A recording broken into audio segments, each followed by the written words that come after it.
Todos aquellos mataronins que dejaron la vida en el agua, pero no solo en el agua de este mar, sino en el agua de los mares de la vida.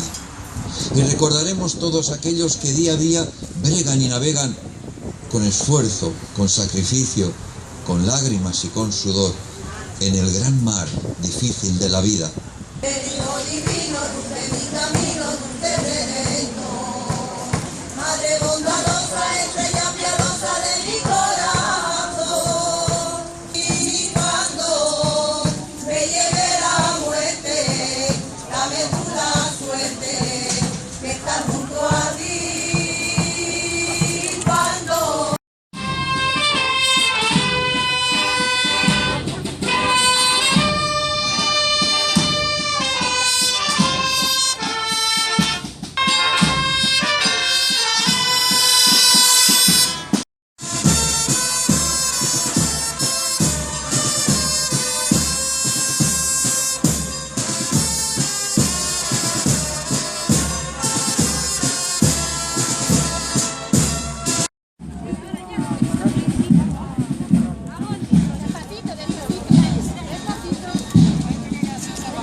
Isabel por acá y la Pepi. Son mujeres, claro. No, la Virgen del Carmen son mujeres.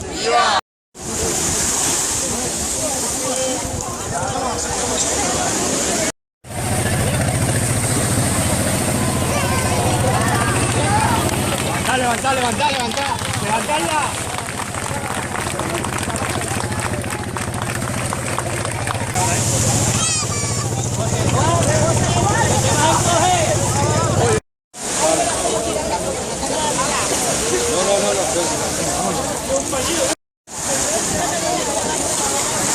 Vale.